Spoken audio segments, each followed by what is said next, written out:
Welcome to the Harikatha podcast.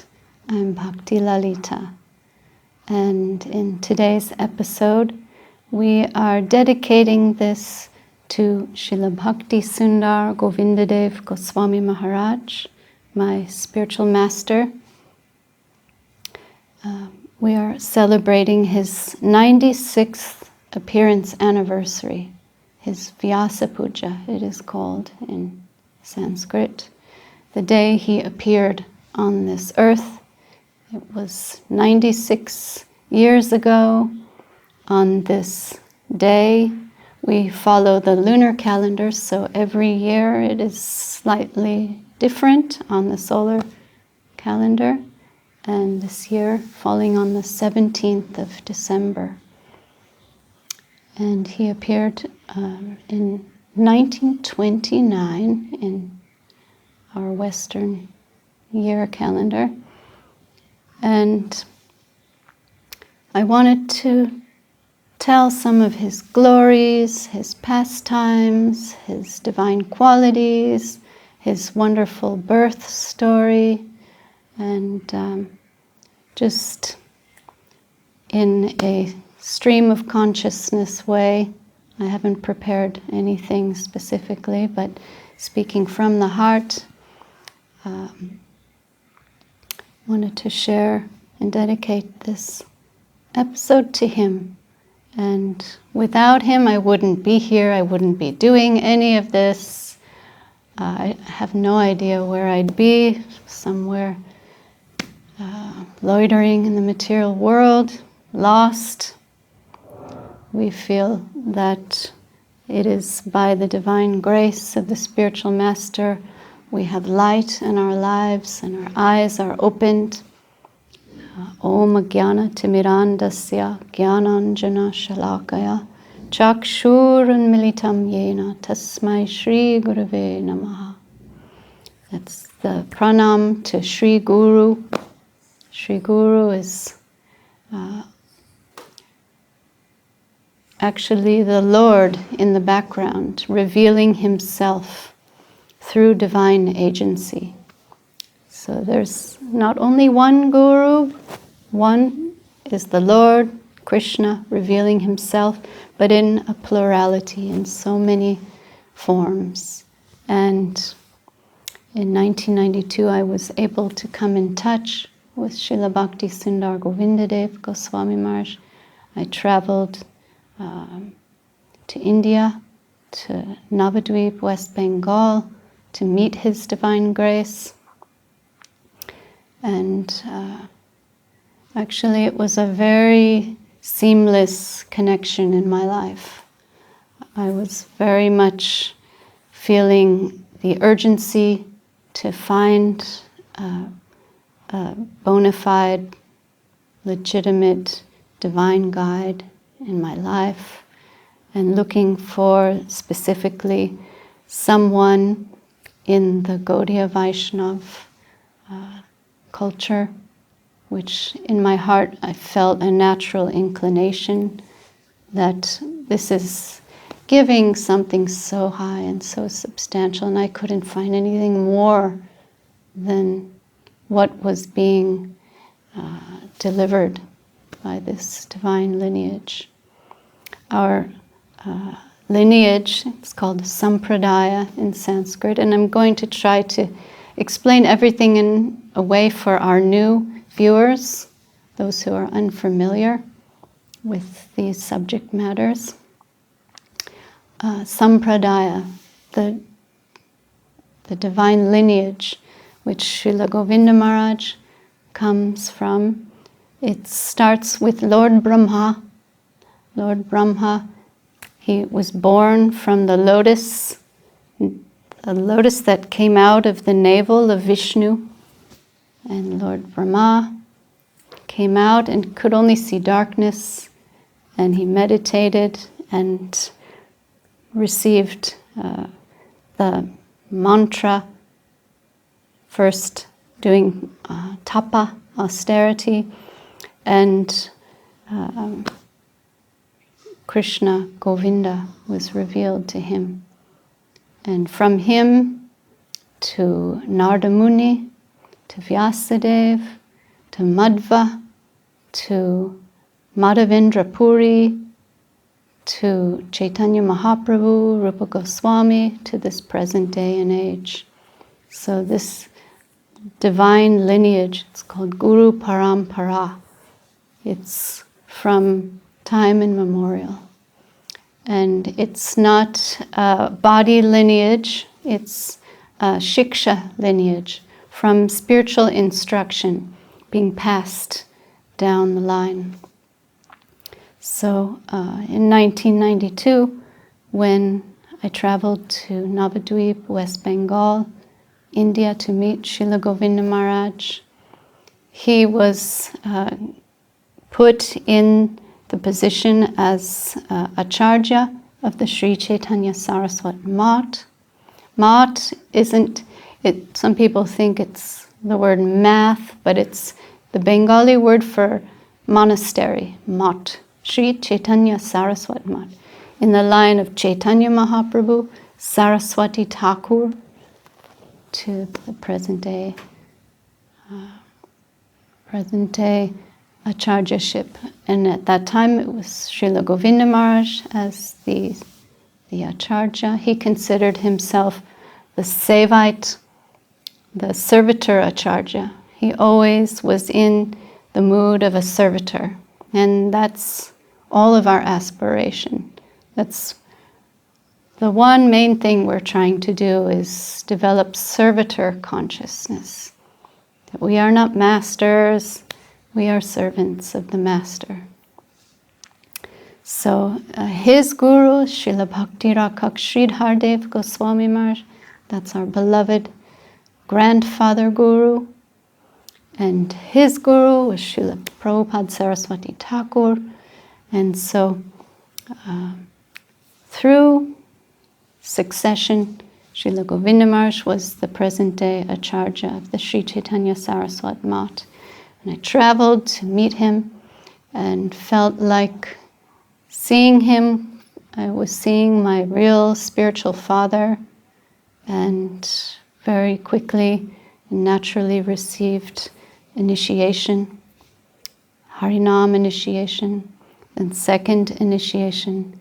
Then, like a third initiation, Srila Gurudev gave me this sacred saffron brahmachari cloth. It was a first in the history of our lineage that a woman was given this saffron cloth, and it's a commitment for life. It's all about service, and it was something that Srila Gurudev revolutionized for the good of his disciples, and allowing women to also be preachers and teachers, and to live a fully dedicated, exclusive service life. So, enough about me. Srila Govinda Maharaj, that's the short version of his name. The long version we say, Om Vishnupad Paramahamsa Paribrajak Acharya Asotara Sata Shri Srimad Srila Bhakti Sundar Govindadev Goswami Maharaj.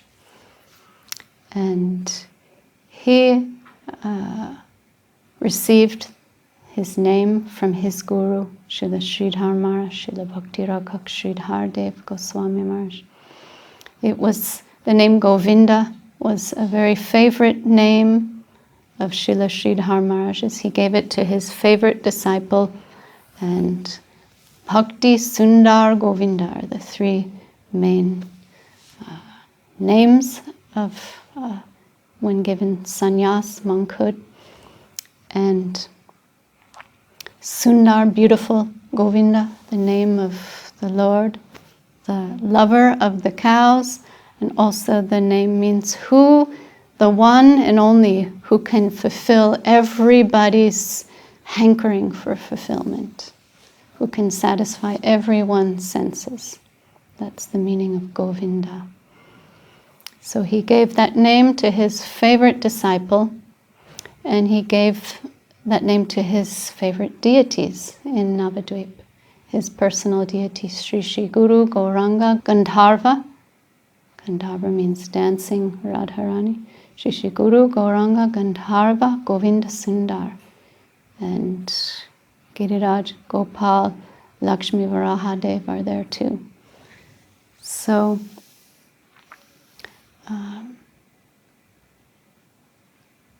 we understand when we speak about Guru, there's gradation with not just Guru, but within everything, there's gradation. And Srila Sridhar Maharaj explained, we can basically understand like 3 grades of Guru. 1, first class, second class, third class. First class Guru, Srila Sridhar Maharaj explains, comes from the transcendental, eternal spiritual world. And they're coming down as agents from that transcendental world in the service of the Lord to rescue, to bring light and relief to the conditioned souls in the material, mundane, mortal world like us. And so they are descending.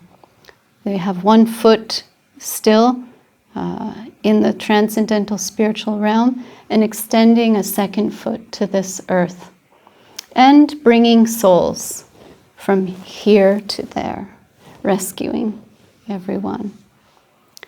Second class, they are here in this mortal world and extending 1 foot to the spiritual, transcendental, eternal realm and bringing souls from here to there, transferring and rescuing souls, the conditioned souls like us, from here to there.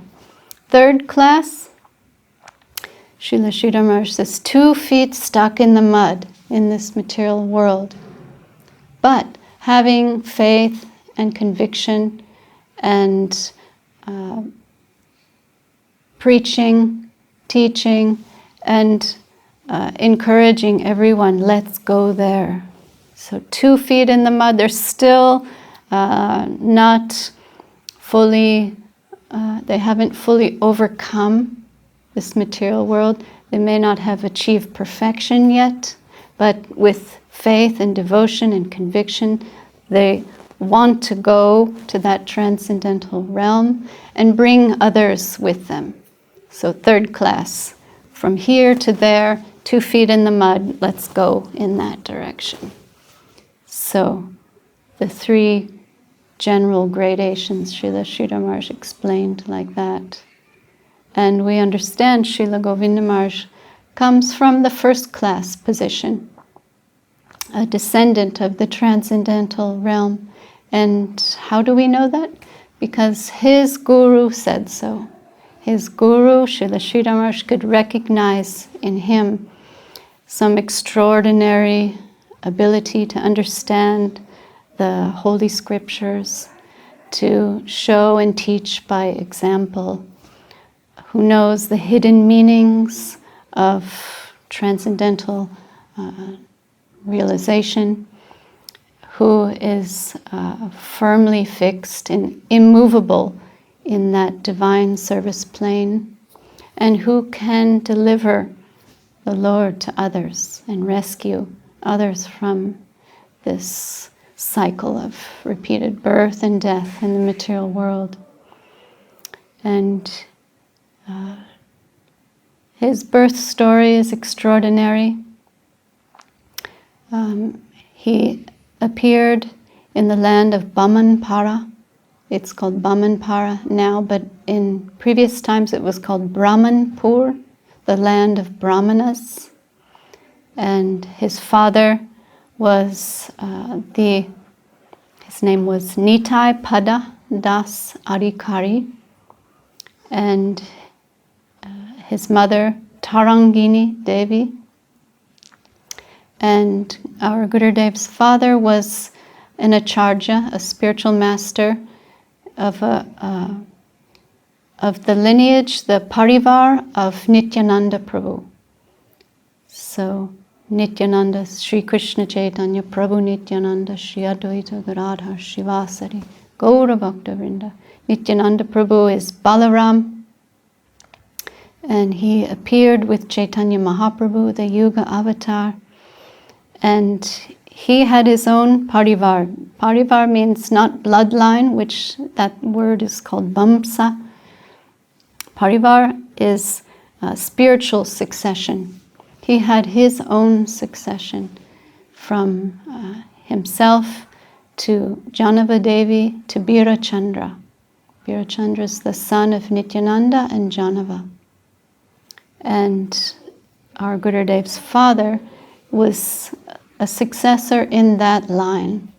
So Gurudev was born in that family, and his father, Nitai Pada Das Adhikari, he was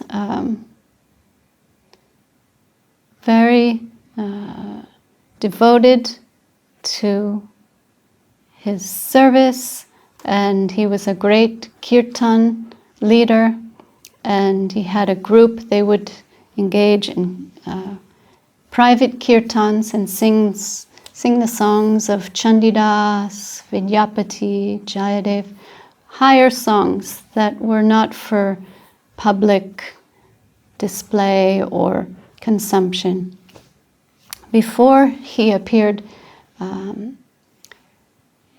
Nitai Pada Das Adhikari and his devoted wife Tarangini, they lost their first child, and they were devastated, and they wanted to ensure that the next conception and pregnancy would be protected and successful. They went to a very, very ancient temple of Lord Shiva called Buroraj. This temple is located right in between Hapanya and Bamanpara. Called the village is called Jamalpur, and the Shiva temple there, the name of that Shiva is Buroraj, and Buru means old, and Raj means king, old king. And nobody knows how long this temple was there, maybe from another period of time, from some other, maybe Dwapara Yuga, Treta Yuga. So old, everyone just called him Old Shiva. And there was always some mystery surrounding this Shiva. So many unusual things would happen at this Shiva temple. People would get possessed. Some people would go and offer their offerings, oftentimes giving special leaves called Baal leaves to satisfy Shiva. And Shiva might enter their body, or one of Shiva's associates would enter their body and possess somebody. And so many unusual things would go on there, and people would go to this Buroraj Shiva and ask for blessings. So our Gurudev's mother and father decided, let's go and ask this Shiva for his blessings so we can conceive a child. And we would like his own son to come as our son. So they went by foot from Bamanpara, and they walked to Jamalpur, and they went and offered their obeisances to Buroraj Shiva, and they made so many offerings and prayers saying, we lost our first child, we would like your son to come as our son, and please give us this benediction. So they prayed like this and went home through the jungle, and after 9 months they delivered Srila Bhakti Sindar Govinda Dev Goswami Maharaj, that This was 1929 in December, and I believe it was 14th that year, December 14th, 1929. Srila Govinda Maharaj appeared, and he was born like 4 a.m. and that time Tarangini, Gurudev's mother, was in the maternity room with the other ladies, and they all helped the delivery of Srila Gurudev. And Nitai Pada, Gurudev's father, he heard that the child was born. He hadn't seen him, he was outside. So he just ran straight for Jamalpur to give the news to Shiva that your son appeared. So that's some 6 kilometers by foot. He went in the dark. It was 4 a.m. and reaching Jamalpur, offering his prostate obeisances, and in his mind giving the news that your son has appeared and we're so grateful and please protect him in this way, offering heartfelt prayers. And he heard Buraraj Shiva's voice at that moment and heard, yes, my son has appeared in your family, but go and remove the kajal from his body. And Nitai Pada Das Adhikari didn't understand, what do you mean remove the kajal from his body? Kajal is a black, like a charcoal, that is put on the eyes like mascara, but it's put on babies for protection. They put it on the eyes, they put a dot here, and other markings on the body for protective purposes. So Nitai Pada was a little bewildered that why is Buraraj Shiva saying this? And okay, I will go and give this message to the family. But still his heart full of joy, he's taking Buraraj Shiva's leave and heading back to Bamanpara. And reaching outside the maternity room and asking, did you put some kajal on the baby's body? And the aunties and the relatives, all the ladies said yes. As soon as he was born, we applied the kajal to his body. This is our tradition.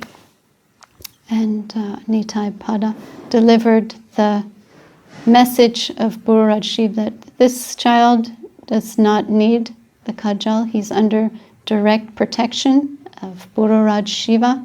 So please, he asked, you remove this kajal. Remove it at once and never apply it again. So the ladies were all very surprised by this and washed off all the kajal, the protective markings. And needless to say, he was the only child in the village not to have the kajal markings. He grew up without any need for any external protection, and everyone just understood there's something about this child. He's extraordinary, he's under Shiva's protection, and everyone gave some respect. And so after 1 month, in India, traditionally, when a woman gives birth to the baby, she stays confined for 1 month, and that's necessary for her to rest and to recover from birth and to go through the purification process. And then after 1 month, she can take a full bath and come out with the baby. And so the first thing they did after this 1 month confinement, they went to Jamalpur to show the baby to Buraraj Shiva. And that means walking 6 or so kilometers to Jamalpur. So Nitai Pada and Tarangini, they headed out to show the baby to Lord Shiva, and going through the jungle and reaching Jamalpur and offering the baby, your son is here. And Lord Shiva blessed the baby.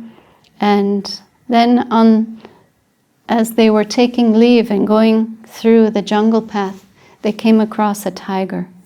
And I heard this story from Gurudev's mother. Tarangini told us this story. And she said, because this is Bengal, and there are Bengali tigers in Bengal, and they came across one. And Tarangini is very faithful and had no fear of this tiger. And she was holding the baby and put him on the path right in front of the tiger and said, you know, go ahead and try. This is Lord Shiva's son. And she put the baby right in front of the tiger, and the tiger saw the baby and retreated back into the jungle. So Tarangini fearlessly picking up her baby, and they just headed home to Bamanpara. And we also heard from Tarangini that Srila Gurudev, that time he was named Dharma Das. That was his first name. He was very naughty, which is a divine characteristic like Krishna, very naughty, and always, his mother was always just besides herself with like, I can't believe how naughty this child is, the things he would do. And she was of the disciplinarian type, but the father was always the softy who always protected him. And when he would do something really bad, he'd go to his father and hide with his father, and his father would protect him. His father, our Gurudev told us, was very, Nitai Pada, was very jolly, very affectionate, and he could do no wrong in his father's presence. And his father was a kirtan leader, like I mentioned, and whatever he was doing, you can sometimes see when you go to different temples in Bengal, the residents there, they're always chanting, Gaura Haribol, Dal Nitai, Jai Nitai, Hare Krishna, Gaura Haribol, Gaura Haribol, all the names of the Lord, especially in Gaura Lila, Gaur Nityananda.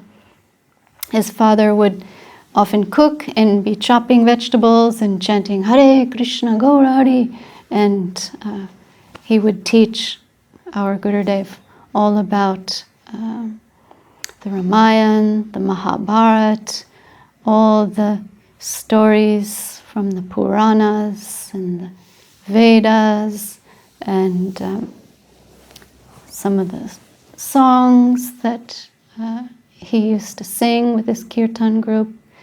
And in this way, Gurudev very much, he had a very loving, intimate, affectionate relationship with his father. But his mother often would instill fear in him, and they had, interestingly, a very strained relationship, because he was so naughty and she was such a disciplinarian that Gurudev was always a little standoffish with her, even as a full-grown adult. And in his mother's old age, we also saw Gurudev would be like, "Whoa, here's my mom," respect from a distance. But Tarangini said sometimes he was so naughty, she'd have to threaten him with fire, chase after him. And we're like, what could he have possibly done that was so bad?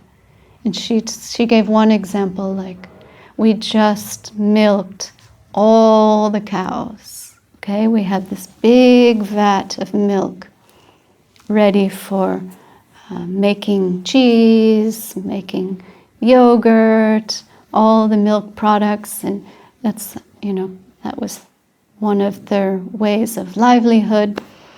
And Gurudev, as Dharmadas, goes and urinates in the vat, the big barrel of milk, ruining the whole vat of milk, just because he's being naughty.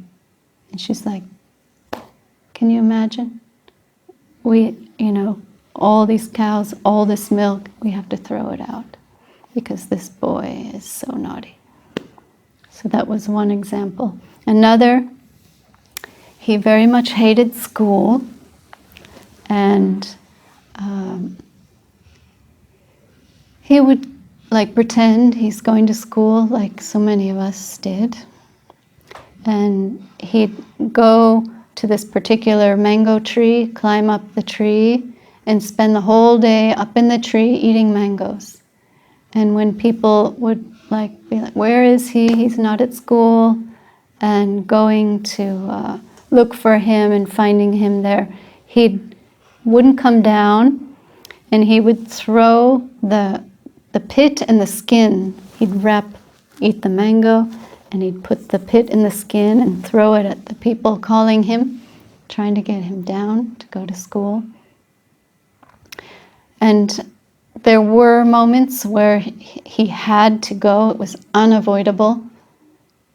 And he had a teacher that he really didn't like, who was also like a disciplinarian type. And on those occasions, Gurudev would bring his father to school and have his father sing for the class. This way, spending the time in song, spending all the school time singing. So, everyone loved Gurudev's father and knew he was the kirtan leader of the town, and he would come. It was like bringing the star, some kind of rock star. That time was kirtan. Bringing his father would sing for the whole class, and then the time is finished, then they could go home. So we visited that school with Srila Govinda Maharaj one year. I think it was 1999. And Gurudev's like, this is the school that I never went to. I was supposed to attend this school, but I was always in the mango tree or just occasionally coming with my father to sing. But we saw that Srila Gurudev was super intelligent, and when he reached Srila Sridhar Maharaj's mat, he had some extraordinary ability to learn from Srila Sridhar Maharaj, to memorize the songs. He knew all the scripture, and in this way had his own divine understanding and intelligence.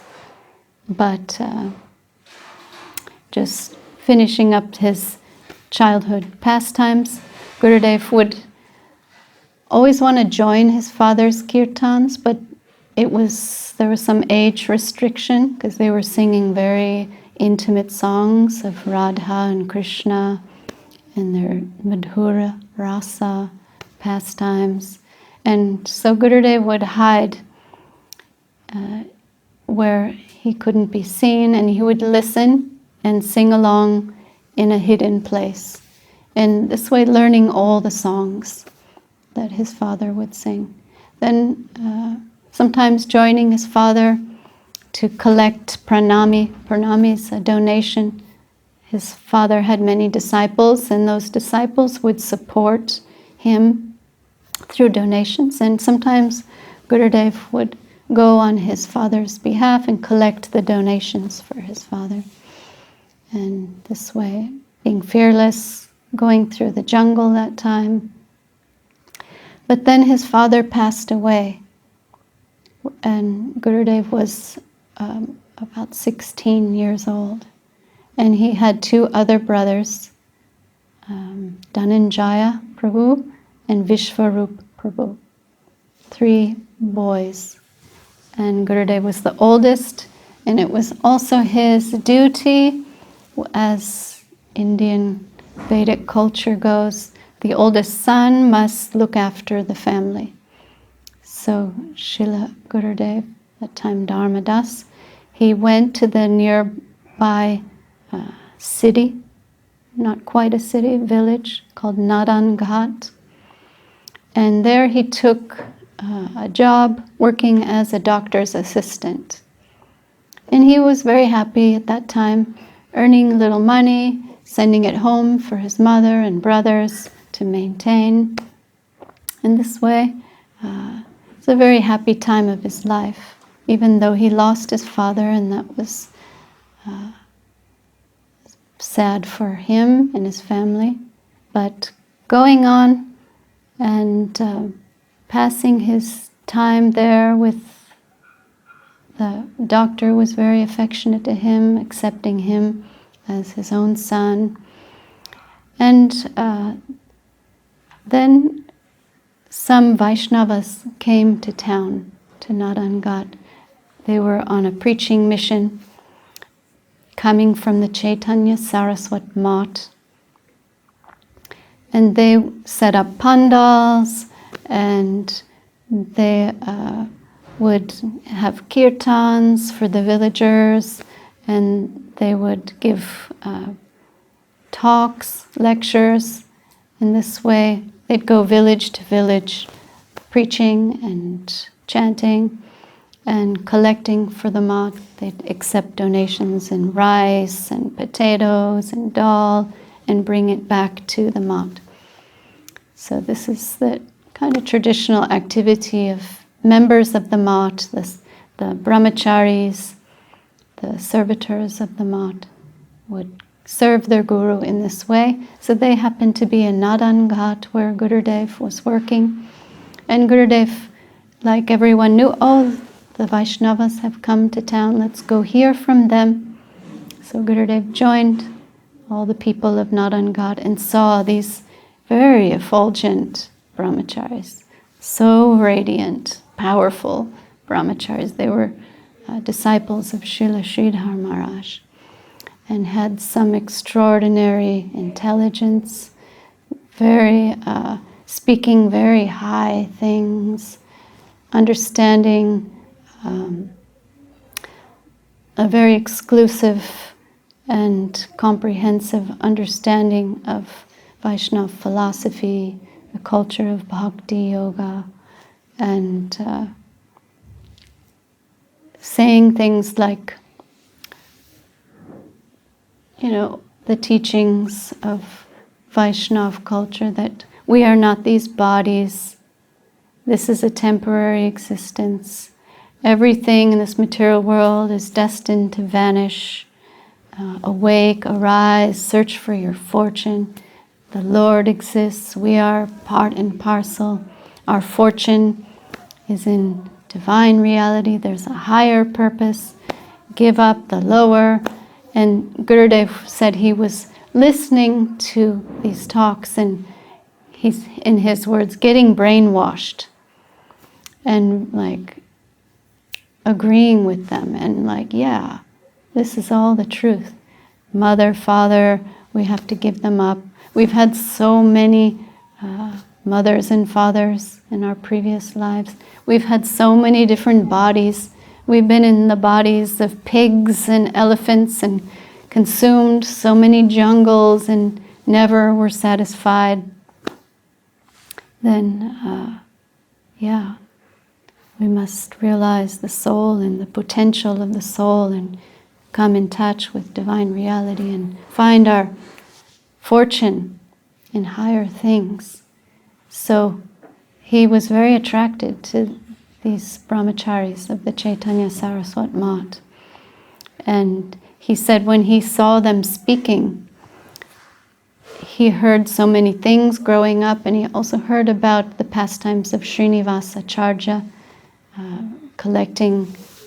retrieving his books from Vishnupur, from Raja Bhirambir.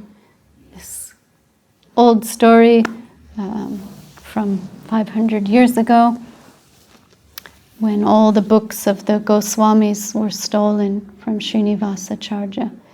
And Srinivasacharya was stuck in this village without his books. He was entrusted to bring these books. And finally, long story short, I'm not going to tell the whole story, but Srinivasacharya was in the village where his books were stolen, and they were stolen by the king, because the king's astrologer said, some wealth is coming through town, some extraordinary wealth, let's steal that wealth. And it happened to be books. They didn't know what to do with these books, so one of the pundits started to read these books in an assembly, and Srinivasacharya just went there he was waiting, thinking, how am I going to get these books? And then heard them reading the books that he brought, understanding that these books were stolen by the king, and now this king's pundit is reading them, and he's like doing a terrible job, mispronouncing the Sanskrit, getting the wrong meanings.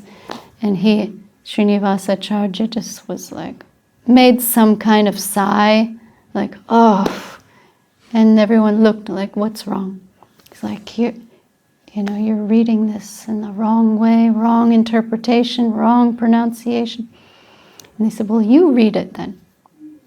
And in this assembly, Srinivasacharya was like shining like a star and reading these wonderful teachings of the Goswamis, these holy books, and therefore everyone could recognize this is the property of this great saint, and we have to give back these books. And they honored and worshipped him and took initiation from him. So this is a very special pastime that Srila Gurudev, as Dharmadas, heard growing up. And when he saw the assembly of the Chaitanya Saraswat Math preachers, he was reminded, like, these preachers remind me of Srinivasacharya, how effulgent they are, how well-versed they are, like some extraordinary example they are, and they're inviting me to come to their ashram to meet their guru, then yes, I must go. He was very attracted to these Vaishnavas. So he said, take me with you when they were leaving, and take me to your guru, to your ashram. And they said, when can you go? Like, now. If you're going to take me, it's got to be now. And that was very much Gurudev, his style. Like, I've decided something, and then it has to happen right now. Let's go. And that time, it was early morning, and the sun hadn't risen yet, and there were no boats to cross over the river, the Ganga. And so they had to swim across the Ganga, which is very vast. It's a big swim. And they dove in the water, and they were swimming across to the other side of the Ganges. That was Nrsimha Chaturdasi, that day, which is, we now celebrate that as the anniversary of Srila Govinda Maharaj, Srila Gurudev going to the Chaitanya Saraswat Math. That was 1947 in the month of May. So on the lunar calendar, that day can vary every year. 1947, Nrsimha Chaturdasi, Srila Gurudev goes to the Chaitanya Saraswat Math to meet his guru, Srila Sridhar Maharaj. And he's brought in with the preacher party, the assembly that he met in the village of Nadangat, and entering into a very humble abode. He saw a thatched hut and one small building and a gigantic bamboo pole with a flag. And he was a little expecting something different and kind of looking at the brahmacharis, and they say, just you wait. There's a very big sadhu here that you will meet. Humble abode, but our Guru Maharaj, Srila Bhakti Rakhak Sridhardev Goswami Maharaj, he is very great and very grand. So they brought him to meet Srila Sridhar Maharaj. And he said when he laid eyes on him at first, he felt like he was looking at Sanatan Goswami. So from what he heard of Sanatan Goswami, one of the 6 Goswamis of Vrindavan, who was very aristocratic, very beautiful, auspicious features, tall, very fair and attractive. He saw Srila Sridhar Maharaj like that and was welcomed by Srila Sridhar Maharaj. And Srila Sridhar Maharaj is a very high-class Brahmana, born in the Bhattacharya line, and super educated. They grew up speaking Sanskrit in the home, and Srila Sridhar Maharaj is so famous for being the Rupa Nugadhara, the carrier of the current of the Sampradaya. Extraordinary, great personality, and Gurudev could recognize this is someone who I've been waiting my whole life to meet. This is my master. And Srila Sridhar Maharaj came to embrace him and welcome him. And Srila Sridhar Maharaj asked, like, oh, how long can you stay? And Gurudev said he was a little taken aback by this, like, how long am I going to stay? Like, I came here to stay forever.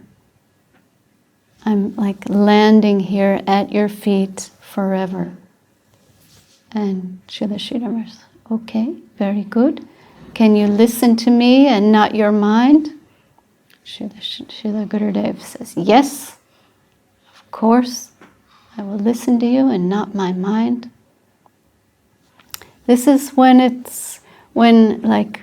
we start with a biography of a great personality like an acharya, like a guru.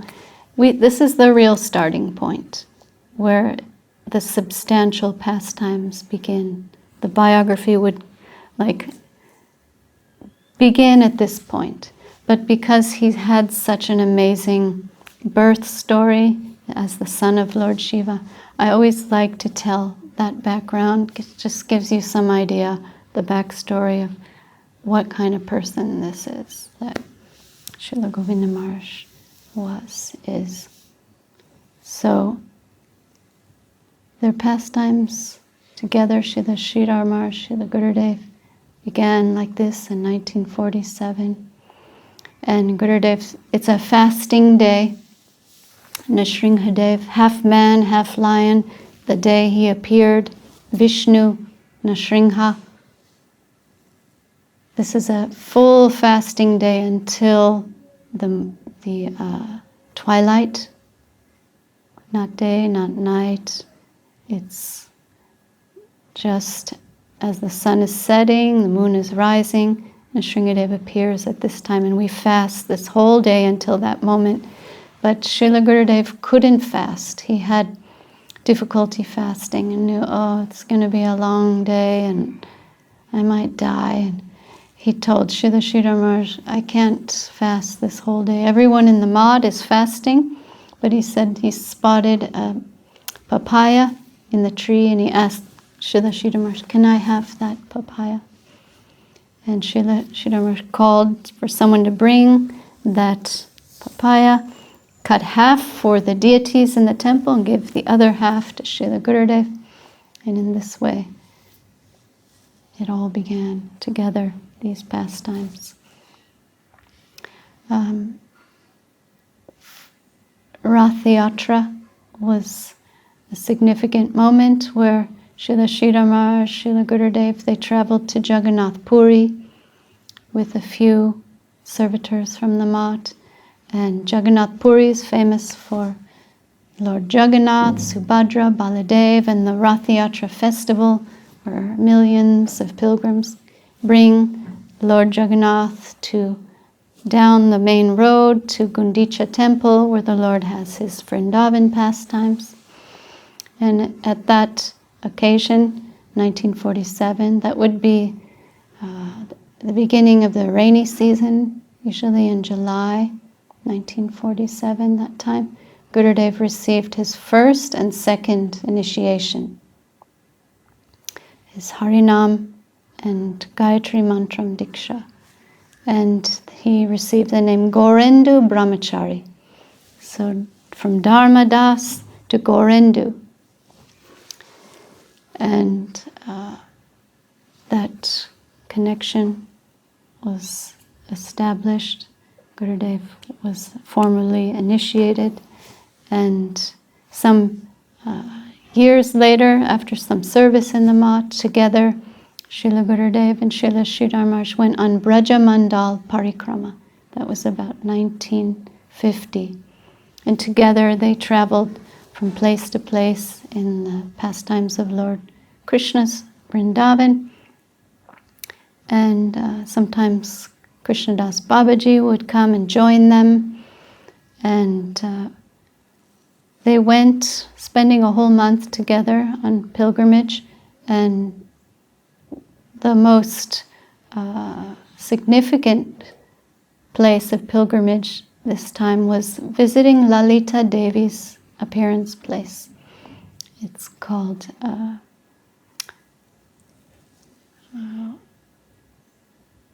what's the name of Lalita Devi's village? I'll think of it in a minute. It's very near Varshana in Vrindavan Dham. Uchagao. It's called Uchagao. And that's where Lalita Saki appeared. That's Radha and Krishna's main gopi girlfriend. Her name's Lalita. I was named after her. She's an extraordinary gopi. She's very fixated on the service of Radha, the supreme female. There's male and female aspects of divinity, and their origin is with Radha and Krishna.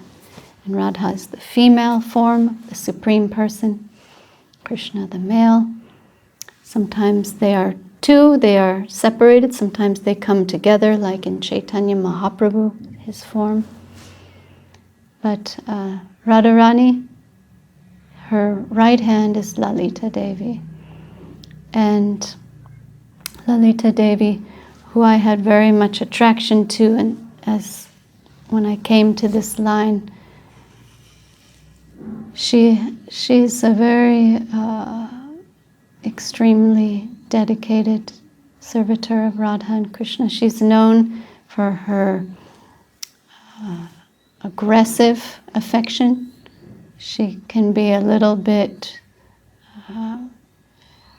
partial in her dealings with Radha and Krishna, always favoring Radharani.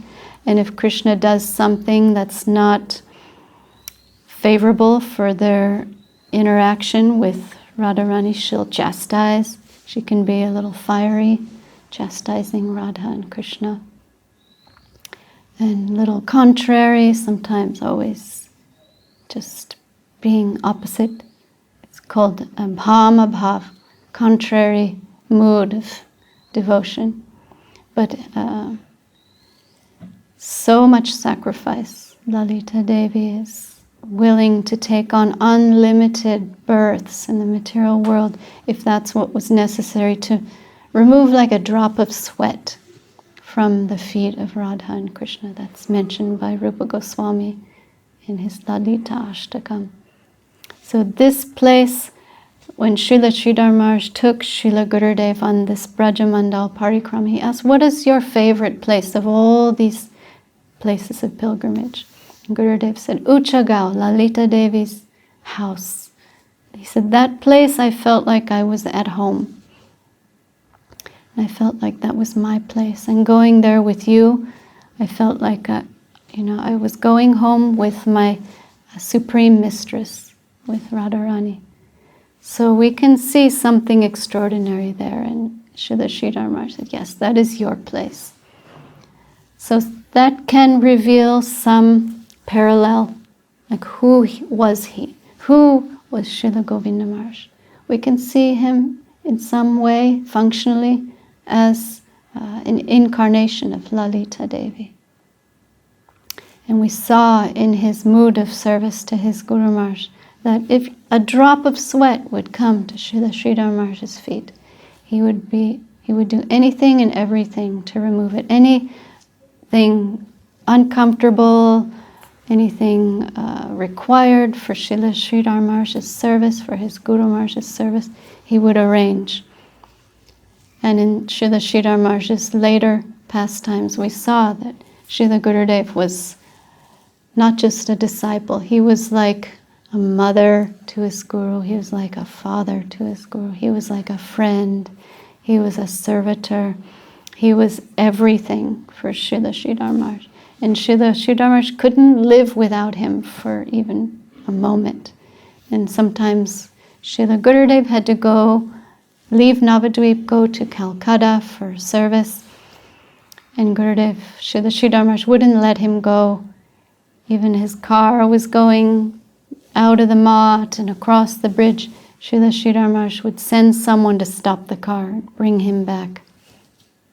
Whenever Srila Sridhar Maharaj he suffered from migraine headaches, Srila Gurudev was the only one who could solve those headaches by giving a mystic remedy given by Lord Shiva, Kalifas. When Gurudev was meditating how to get rid of these headaches of my Guru Maharaj, he heard Shiva's voice telling him, Kalifas. This is the name of a homeopathic biochemic remedy. So he, after trying so many things and calling so many doctors, finally finding this Kalifas, hearing from Shiva and giving that to Srila Sridhar Maharaj and curing his migraines. So this extraordinary intimate connection was shared between Guru and disciple, Srila Sridhar Maharaj and Srila Gurudev. And we saw this connection, how it began on Nrsimha Chaturdasi, 1947. Within 7 days, Srila Sridhar Maharaj knew, this is my successor. He's the one who's come to, I can give everything to him, and he will succeed me. And some people were a little jealous of Srila Gurudev, knowing like, oh, he's the golden boy, and we're all nothing.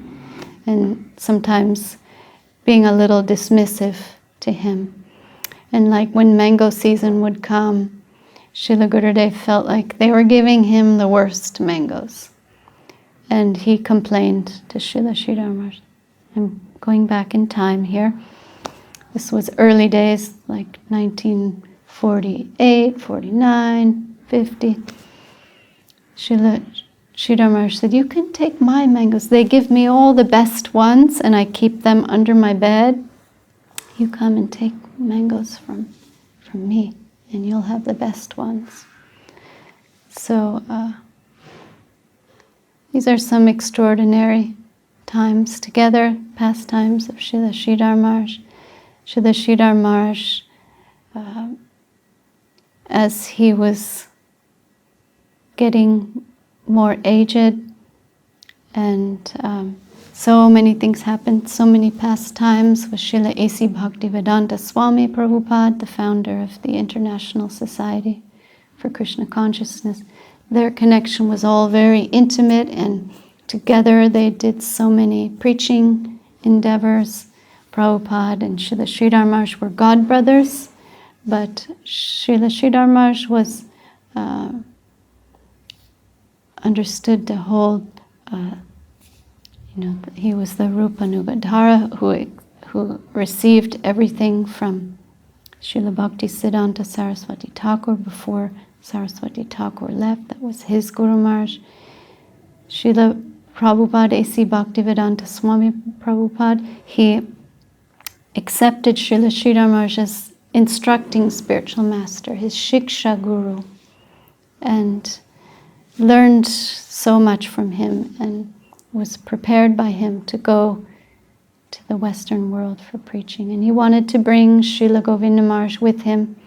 So many occasions he called for Srila Gurudev to come join him. But Srila Gurudev was reluctant to leave Srila Sridhar Maharaj's side and said, later, I'll come and join you. But together they had many adventures preaching. Srila Gurudev would go to Prabhupada's house and was the first distributor of Srila Prabhupada's magazine, Back to Godhead. Srila Prabhupada would prepare and print these editions and send Srila Gurudev to go door to door distributing these magazines in English. And so he'd do that. They'd have breakfast together. Srila Prabhupada very much liked a very sumptuous, rich breakfast with puris and halava and fried potatoes. And Gurudev would like simple breakfast of puffed rice.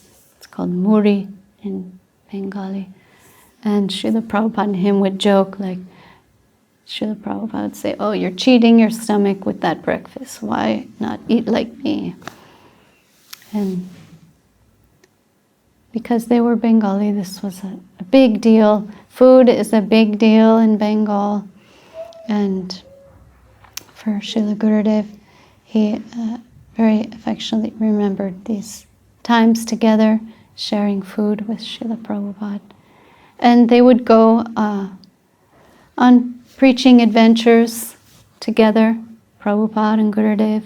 Prabhupada would use Gurudev because he had this saffron cloth, and people in India, they know what that means. They're very respectful to anyone wearing this color, and they respect them as a preacher or a teacher and a follower of Mahaprabhu. And so Srila Prabhupada would put Gurudev on the Vyāsa-san, the speaker chair, and then Prabhupada would sit next to him, and together Gurudev would read the Sanskrit verse of a scripture, and then Prabhupada would give the commentary and discussion on the verse. And together they'd go preaching like this throughout Calcutta and different villages in Bengal, primarily Calcutta. And then after some years of preaching around the world, Prabhupada would come back and bring some of his followers to meet Srila Sridhar Maharaj, and told his followers, after me, come to Srila Sridhar Maharaj for guidance. You will be guided properly and in good hands under the direction of Srila Sridhar Maharaj. So that was a final instruction to Prabhupada's disciples, and we saw when he left the world in 1977, his followers were all mostly very young, late 20s, 30-year-olds, already put in the position as gurus and acharyas, and having to adjust so many things as young followers. They'd come for guidance. And Srila Gurudev learned to accommodate all these personalities. They would come from across the river in Mayapur, but eventually some, like Srila Bhakti Sudhir Goswami Maharaj and Srila Bhakti Ananda Sagar Maharaj, they ended up staying at the Mat, and this was all accommodated by our Srila Gurudev. Srila Sridhar Maharaj was very hesitant to get involved with the outside world and with other missions. Srila Prabhupada wanted him to be like in a leading position of his mission, but Srila Sridhar Maharaj was very much, I am background man. I'm happy to stay in the background and with a small circle discuss higher things. He was more reclusive and not inclined to mix with everybody. But by Srila Gurudev's grace, he somehow was able to bring everyone to have contact with Srila Sridhar Maharaj and get something from him. And that's when all of our beautiful books were collected from the talks of Srila Sridhar Maharaj: Search for Sri Krishna, Loving Search for the Lost Servant, Golden Volcano of Divine Love, Subjective Evolution of Consciousness, Sri Guru and His Grace, and Guardian of Devotion. Gurudev considered these books as deities and made by Goswami Maharaj and his team. All books of Srila Sridhar Maharaj. And Gurudev was very so honored to have such publications of Srila Sridhar Maharaj, his divine Guru Maharaj, that were originally spoken in English and transcribed and prepared for distribution in the form of these books. So by Gurudev's grace, the Western world was allowed to come and take shelter of the Chaitanya Saraswat Mat under Srila Sridhar Maharaj and Srila Gurudev's grace, by the arrangement of Srila Govinda Maharaj, because Srila Sridhar Maharaj wouldn't have had it. He said, I'm not meant for mixing with so many people. And he was just responding to the plea of his disciple, his successor, Srila Govinda Maharaj. And before the disappearance of Srila Sridhar Maharaj, before he left the world, for many years he was pushing Srila Govinda Maharaj to succeed him. Like, now take this position, and I will be in the background, and you can take the seat as Guru. And Gurudev knew what that meant, to be in the position of Guru. He didn't want that position. He was happy as the secretary and the manager of the Mat. He didn't want any prestige, name, fame, position, and didn't want to be in the role of the Guru, especially in the presence of his Guru. And also he was avoiding so many ways to avoid this from being put into place. Then after numerous threats from Srila Sridhar Maharaj, like, okay, if you won't take this chair, then I will break this temple, I will shut it down, give the deities to Puri Maharaj across the river, and like, that'll be the end of this mission. And Gurudev, after so much hesitation, finally realized, he just finally surrendered to the instruction of Srila Sridhar Maharaj, just knowing that, like, I can't avoid this any longer. And he told Srila Sridhar Maharaj, okay, I'm your sacrificial goat. You can cut my neck, you can cut my tail, I'm at your service. So on the day before his Guru Maharaj's appearance day, Vyāsa-pūjā, it's called Bahul Ashtami. It's the day that Radha Kunda was manifested. Srila Sridhar Maharaj took sannyas, monkhood, which is the first step in becoming the Acharya, the successor Acharya of Srila Sridhar Maharaj. He took sannyas, and shortly after that, Srila Sridhar Maharaj had his will prepared and put Srila Govinda Maharaj in the chair of Guru, and Srila Sridhar Maharaj, his Guru Maharaj, retreated to the background. And this was like 1985, 86. And Gurudev surrendered to this. And he said, I will not just be Acharya, I'll be Sevite Acharya. Sevite is short for servitor, Das. I'm servitor Acharya. So by Gurudev's insistence, this is my service, this is not my self-desire of being Guru. I'm doing this as service to you, Srila Guru Maharaj. your sacrificial goat, I'm here at your service. Then Sevite Acharya, he accepted that position.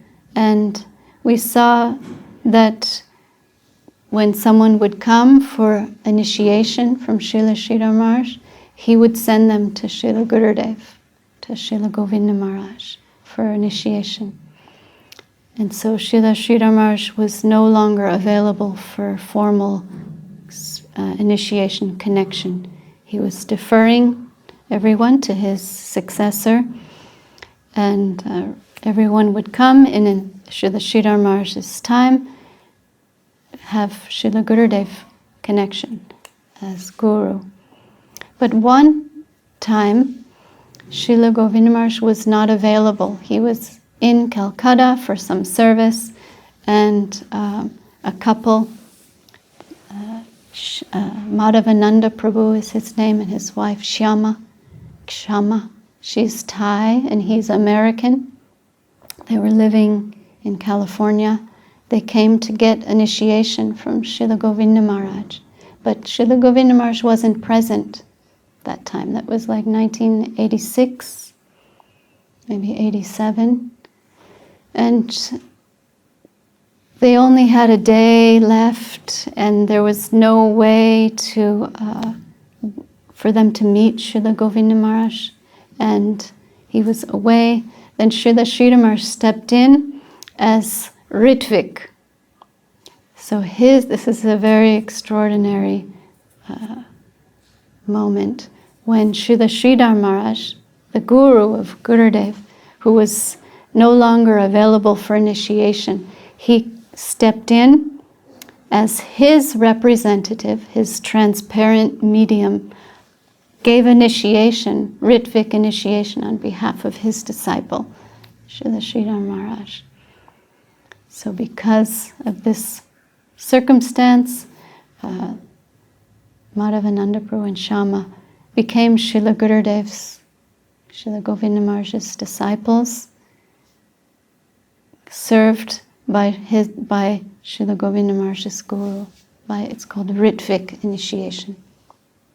The Ritvik is the transparent medium who's giving on behalf of the guru.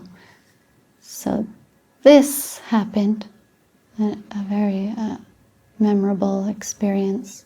Madhavananda and Kshama, they tell us of this occasion. They received the beads, the mala from Srila Sridhar Maharaj on behalf of Gurudev, and their names were chosen by Srila Sridhar Maharaj. Madhavananda Das, Madhavananda Prabhu, Kshama Didi. And in this way, when Gurudev returned from his service to the Math, Srila Sridhar Maharaj said, I gave initiation, I made you 2 new disciples, Madhavananda and Kshama. You were not available, they couldn't meet you, so I stepped in as your Ritvik. And Gurudev was very much shy, but it was a very extraordinary circumstance that is very memorable. Srila Gurudev shared with us in some years before, Gurudev did something that upset Srila Sridhar Maharaj. They had this very sweet connection, like I mentioned before. In a relationship, there's more than just one thing. You might find you meet somebody, you're very close to them, you have a relationship. There's more than just maybe, say, friendship. Your friend can also be like a parent, can be so many things. A relative, they can be a servant, they can have so many different types of elements in a relationship. So this close relationship was something Srila Sridhar Maharaj and Srila Gurudev shared. And one time Gurudev upset Srila Sridhar Maharaj, and Srila Sridhar Maharaj was old, this time in like maybe 90, 89, 90 years old. He wanted to beat his disciple, Srila Gurudev. And he was slapping Gurudev. Like, oh, you naughty man. Just slapping him. And Gurudev, instead of like backing away like you would do if someone's trying to beat you, you'd move away from them. Gurudev moved closer and was allowing Srila Sridhar Maharaj to beat him, slapping him. And later, Srila Sridhar Maharaj asked, like, why were you coming closer to me while I was beating you?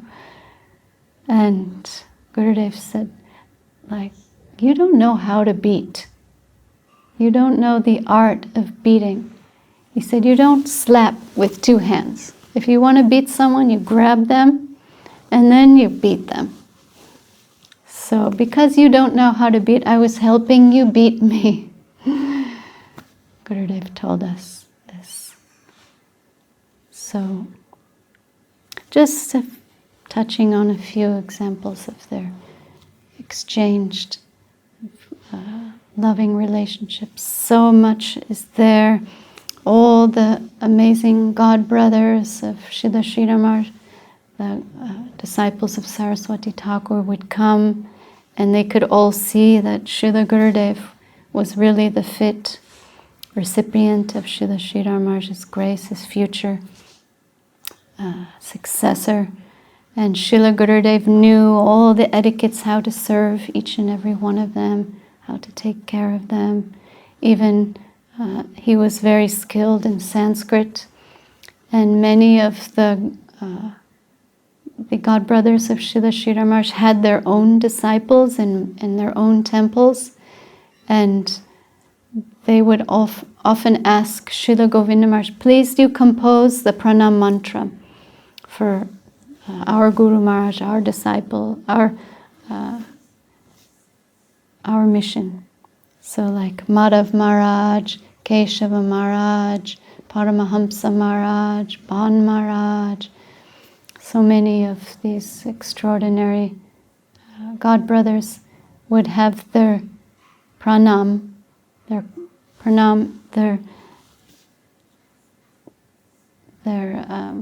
prayer that their disciples would say for their Guru Maharaj, composed by Srila Govinda Maharaj.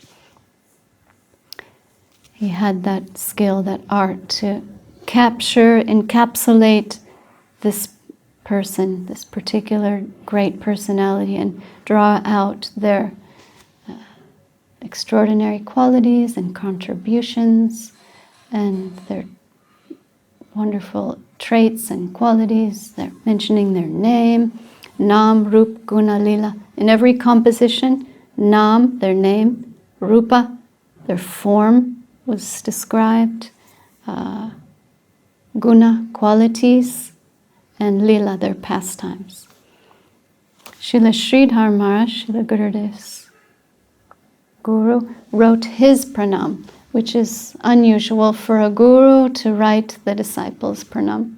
Guru vabhishta sapurakam, guru ganera shesha sambhusitam, chincha samastaveda nipunam, Shri Rupa Pantanugam, Govinda Bidam Ujvalam, Bharatanum Bhaktyan Vitam Sundaram, Vande Vishwa Guroncha, Dibya Bhagavat Premno Hi Bija Pradam. This is the pranam mantra of Srila Gurudev, written by his Guru Maharaj, Srila Sridhar Maharaj, saying that you have the blessings of all your gurus, not just your initiating guru, but all, like Srila Sridhar Maharaj saying, all my God brothers who are like your Guru Varga, they also blessed you. And you're decorated with these blessings. And you also have your own exalted capacity. You came with something. You have your own extraordinary position, coming to give your contribution. And like Gurudev liked this part of the pranam very much. And you're very nice to look at. You're very auspicious looking. You're very handsome. Something beautiful to behold. And you've received the seed from your Guru Maharaj, and you're distributing that mercifully to all the fallen conditioned souls and rescuing them from the cycle of birth and death and old age and disease. And you have the blessings of all your gurus, but you have your own exalted capacity. And these are your extraordinary qualities. And bowing down to Srila Gurudev, he's saying, these are the glories, your name, Bhakti Sundar Govinda, your divine form, so nice to look at, so auspicious looking. He had very long arms, which is a symptom of a great soul. There's something called physiognomy, it's connected to Vedic astrology. All these cues and mentions of what an auspicious great soul looks like. Certain features, long, like for men, long ears. Like you'll see Buddha always has very long ears. Our Gurudev also had very long ears. And lotus eyes, long arms, special markings on the body, even like the hairline.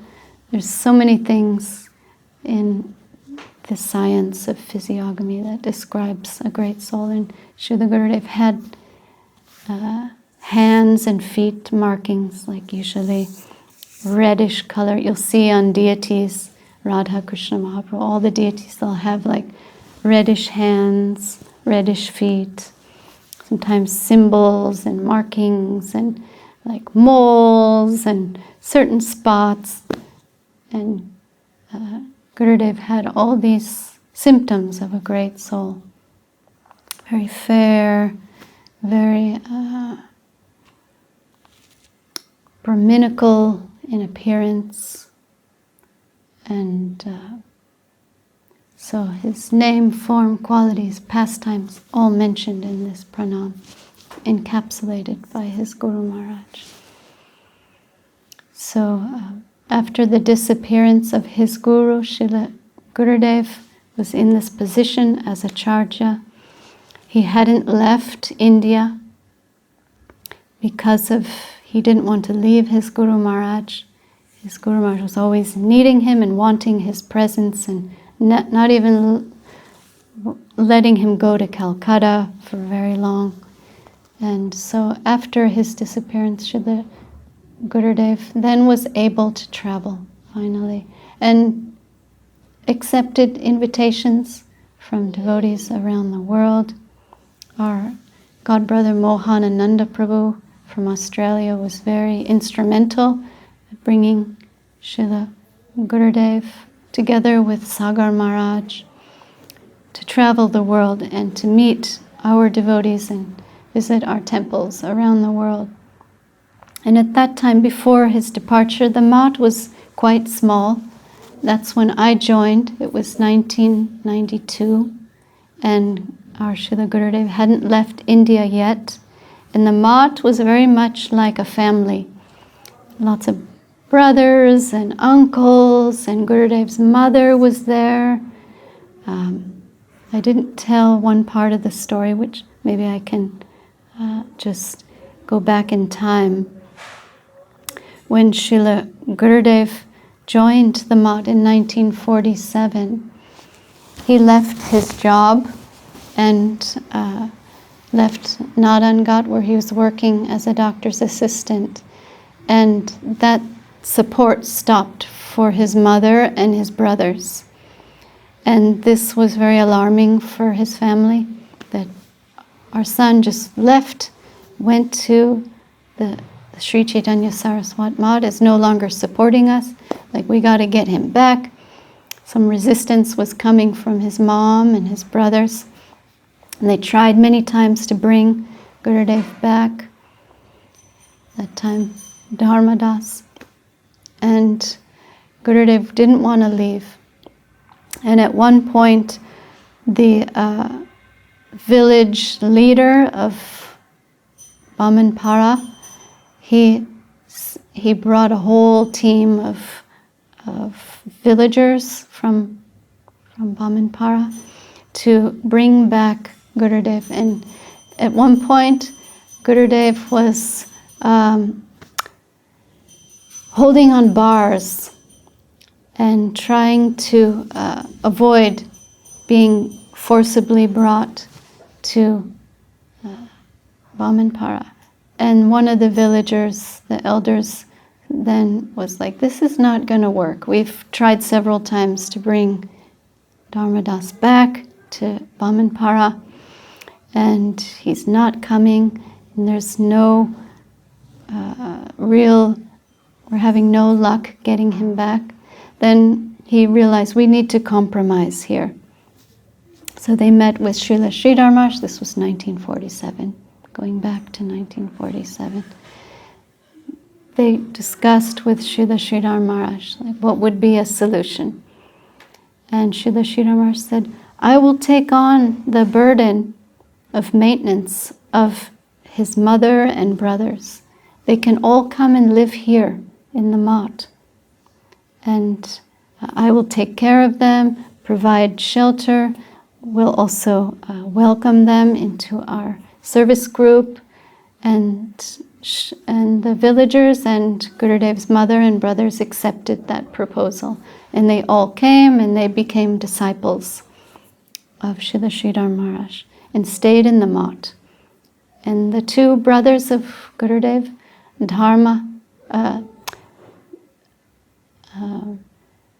Dhananjaya Prabhu and Vishwarup, they stayed. They received first and second initiation from Srila Sridhar Maharaj. They stayed in the Mat. Tarangini received her initiation. She stayed in the Mat. And the two brothers stayed until their time for marriage. Also Srila Sridhar Maharaj's sister, who was widowed at a very young age, she was living in the Mat. So when I was there in 1992, 93, it was like a family. Gurudev's mother was there. Her brothers were at that time married, coming with family to visit and join festivals. Srila Sridhar Maharaj's sister was there, and so many brahmacharis and family, and some international devotees were coming for festivals and coming to spend months in India, and coming for service. And 1992, around summertime, Srila Gurudev went for his first world tour. He first went to Singapore, first stop, second stop, Australia. And he said when he was leaving and entering the Western world, he felt like Srila A.C. Bhaktivedanta Swami Prabhupada prepared him, and he prepared the field. And he said Prabhupada blasted a hole through the mountain of Western ego and made it very easy to go through and to meet all the devotees and go for preaching. And he said he was received on his first world tour with tears and roses. Devotees coming with rose garlands, crying to receive him. And he credits Srila A.C. Bhaktivedanta Swami Prabhupada for paving the way and making it so easy to go to the Western world for preaching. So many world tours took place all around. He traveled to South America, North America, Africa, Europe, the South Pacific, so many countries. Gurudev went maybe at 28, 29 world tours. and established many ashrams and temples, brought so many new devotees to the Chaitanya Saraswat Math, expanded the mission. And Gurudev did this all in service to his Guru Maharaj. So many temples he built in India and places for the devotees to come and serve. Many contributions were made by Srila Gurudev, many compositions, poems, songs, books, pranam mantras, all writings of Srila Gurudev were extraordinary contributions to our Guru Varga, to our mission. And we can't estimate how great his gift was to the world. I'm mentioning a few. There's so many, and already we've discussed so much already. But Srila Bhakti, Sundar Govindadev Goswami Maharaj is his name, my beloved Guru Maharaj. His qualities, his love and affection are paramount. If you think of Srila Gurudev, you'll think, what a loving, affectionate person he was. He captured the world with his love and his affection. And he lived by Trinadapi Sunichena, Tororeva Suhishnana, Amanina Manadena, Kirtaniya Sarahari. He lived by the principles of humility, tolerance, giving honor to others. This Mahaprabhu's Shikshastakam, 3rd verse. How to chant the holy name in these moods by practicing being humble, being more humble than a blade of grass, more tolerant than a tree, and giving honor to everyone without desiring honor for oneself.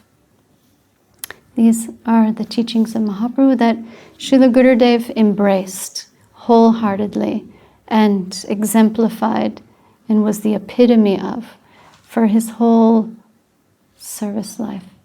He showed the example, and even Goswami Maharaj once said, this is amazing how you're always following this system of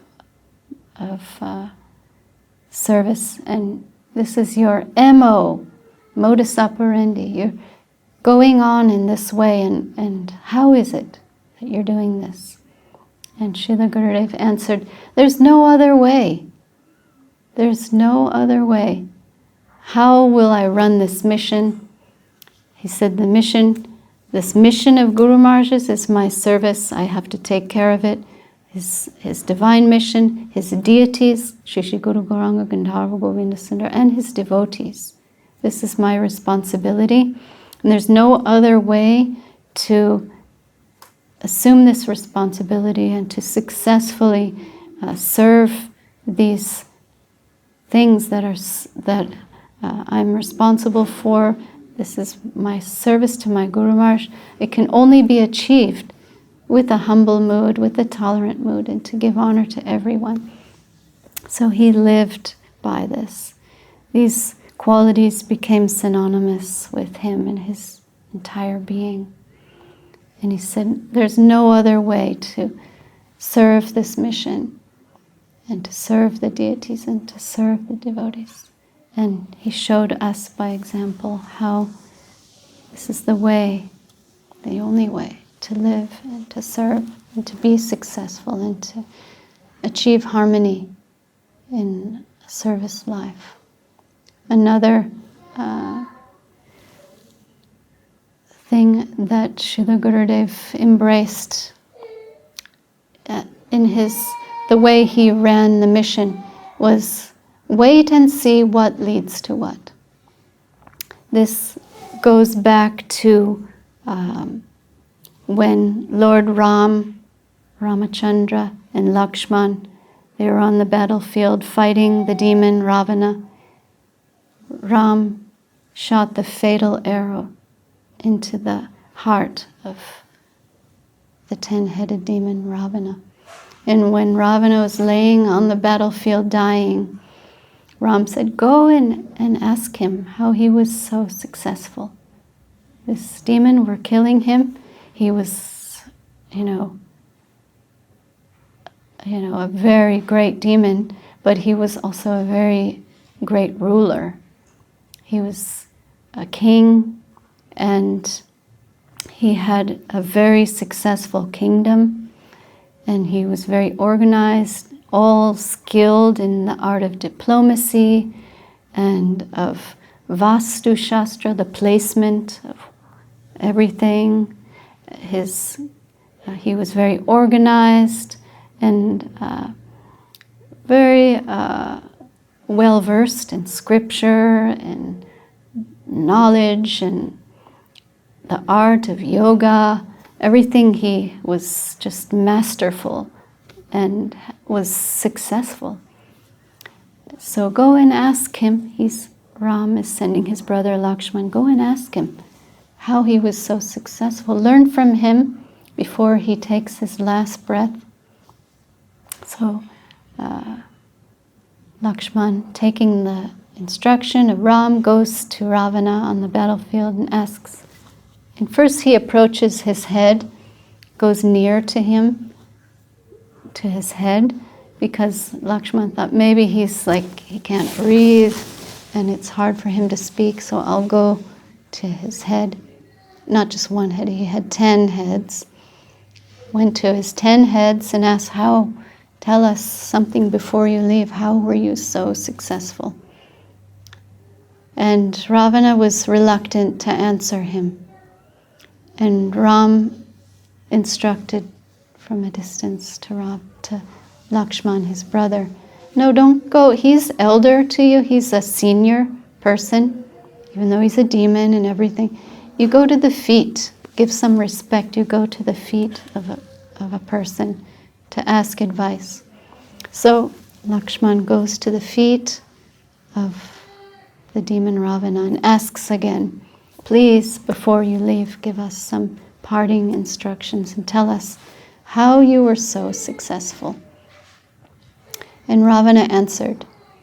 He said, if something is auspicious, then accept it and do it immediately. Don't hesitate. Something is very good, very auspicious. Do it right away, without hesitation. And he said, but if something is inauspicious, then don't do it immediately. Delay. Wait and see what leads to what. And just to explain this concept, oftentimes you'll find like in an inauspicious, bad situation. And if you try to push and solve a situation that's bad, you might get even a worse result. You're forcing the issue prematurely, trying to interfere with it, and you might get entangled and it just might turn into a disaster, more of a disaster. So Ravana is saying, don't force an issue. Don't respond to it immediately. Just take a step back and wait and see. Wait and see what leads to what, which can often resolve on its own naturally, organically. A solution may end up coming in the right way, in its own way. So don't act hurriedly in pushing into the environment, forcing an issue, trying to come up with a solution untimely, prematurely. Wait and see what leads to what if something is inauspicious. That was the advice Ravana gave to Lakshman. And Gurudev, this is a very famous concept mentioned in the Ramayana. Gurudev took that teaching and applied it to running his mission. So what is auspicious, he accepted it and embraced into the mission for the service. What was inauspicious, he wouldn't react. wouldn't respond hurriedly. And I saw this as I was serving as his secretary. Sometimes letters would come with some problematic situation, or somebody was quarreling, or some unfavorable set of circumstances being presented to him. Mostly he wouldn't respond. He would give a no response answer. And that would show, like, wait and see what leads to what. Let this thing resolve on its own, and let a solution come about in an organic way. And we always saw some good result came from that. And the mission grew and grew and grew. The Chaitanya Saraswat Math in this way, with Gurudev following this teaching of Ravana. The mission expanded, and Gurudev felt like this was the best way to run the mission, with his humility, tolerance, honor-giving, with being humble, tolerant, giving honor to everyone, with love, with affection, accepting everything that's favorable, and doing it immediately, and waiting and not responding to what is unfavorable, waiting and seeing. He had this written on his door, reminders everywhere to follow these things, and he took them all to heart and was successful in his service to his Guru Maharaj. So not only are these qualities in his pastimes, but they're lessons for us, showing us the way, showing us the example. He lived this example and was a shining example for us to follow. So helping us in our own lives, navigating the path, showing us the way through his service, his example, his teachings, and in this way giving us everything we need for our own service lives, and making us into who we are, like molding us and giving us the boundaries and the parameters, and shaping us into who we are in our service lives, and providing everything we need for a successful practicing service life. So we are fully prepared as disciples, and so grateful. And someone like myself, I know I have so many flaws. I'm not even a fit disciple. I'm an aspiring disciple. I feel like I have a long way to go until I'm a real, true disciple, but happy to try every day, wake up, give it another go, try to live like our Gurudev wanted. He gave me one profound instruction that I will be a source of encouragement to his followers and disciples, and to the sincere people I meet. Encourage others. That is my duty, and I've taken that duty upon my head. And I never know if I can keep doing it, but I try every day, and I'm happy to try. Every day is a new day to give it another try, to fulfill his wish, to nurture others, thereby sustaining my own internal development. He's given us everything. He's given us our devotional family, god brothers, god sisters, god uncles and aunts. relatives all over the world who are devotional family, such a beautiful, supportive, exalted family all over the world. So many kinds of people from different walks of life have come to the banner of the Chaitanya Saraswati Mat, to the feet of our Guru Varga. In their presence, we feel nourished and we feel supported. So much instruction, so much teaching, such example, everything we need to carry on in his absence. He left this world in 2010. That was a very hard time for us, and also a growing experience where we had to learn to live in his separation, to serve in separation. Still, we're learning how to serve in his separation. And the key to that is, together with his disciples and followers, serving in separation and following his teachings and example. And knowing he's maybe physically unmanifest since his departure in 2010, but spiritually always connected.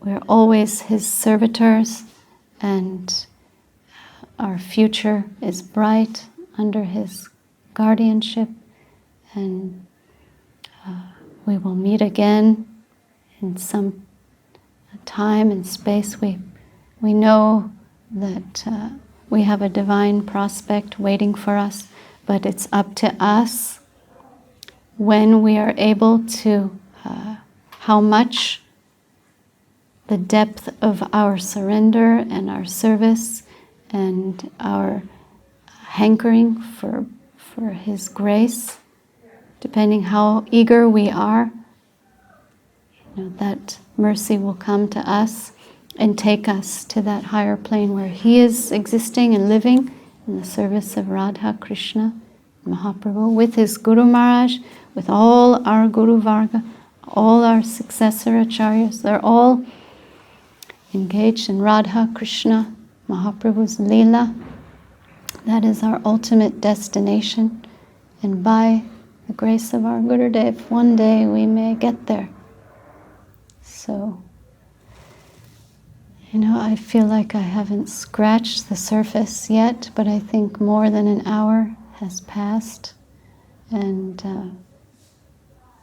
we will continue with glorification, with chanting the songs that were composed by Srila Gurudev, and hearing from him his many poems and writings. We will be,